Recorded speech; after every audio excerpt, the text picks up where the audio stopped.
For 125 years, Puerto Rico has been living in the shadows of confusion, caught between dreams of statehood, independence, and a false sense of freedom under the so-called Commonwealth. Many people believe that all it takes is a yes vote, and Puerto Rico will become a state overnight. But that's not how the US system works.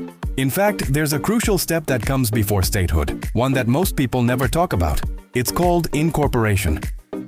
When the United States took Puerto Rico from Spain in 1898, it didn't make the island a part of the United States. It made it a possession, an unincorporated territory.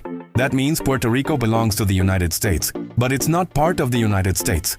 Under this status, Congress can decide which parts of the US Constitution apply to Puerto Rico and which don't. That's why after 125 years, Puerto Ricans still can't vote for president and have no voting senators in Congress. The Supreme Court cemented this status with the term unincorporated territory, a concept born from the racist insular cases, essentially saying the Constitution doesn't fully apply there. And Congress has kept it that way because it gives Washington total control without full responsibility.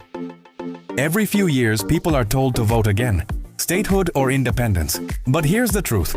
Even if Puerto Rico voted 100% for statehood tomorrow, Congress still controls the entire process.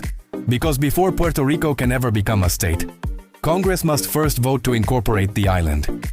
Incorporation is when Congress officially declares that Puerto Rico is a permanent part of the United States and that the full Constitution applies to the island, without exception. Only after that can Puerto Rico even be considered for statehood. But incorporation itself requires approval from the House, the Senate, and the President's signature. And guess what? That process can be filibustered in the Senate. This means even if a majority agrees, a minority can block it unless 60 senators vote to move it forward. So yes, the political fighting between Democrats and Republicans can stop Puerto Rico, O's progress long before statehood is even on the table. Let's look at history. Hawaii was incorporated in 1900 but didn't become a state until 1959. Alaska was incorporated in 1912 and also had to wait until 1959. Nearly half a century passed for both of them between incorporation and statehood.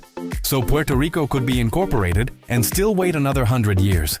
And today, with the deep division in Washington, where both parties fight over everything from budgets to basic rights, the truth is, no one is rushing to take on the political firestorm of Puerto Rican statehood. Each side knows what it means. 2 new senators and a permanent shift in power. That's why the island remains unincorporated, stuck in political limbo. This is why this moment is so critical. Because while Puerto Rico remains unincorporated, there is still another path. Autonomy with Spain, under the same modern framework that the Canary Islands, Galicia, and Catalonia enjoy.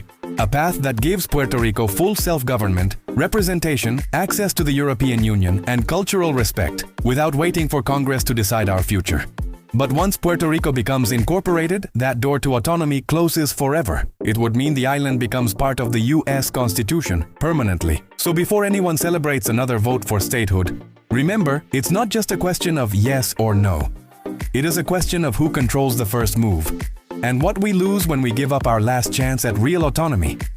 Puerto Rico, open your eyes. Let's understand the laws before we believe the promises. Because the moment we become incorporated, our destiny will no longer belong to us. Please like, share, and press the notification button to support our channel. See you soon!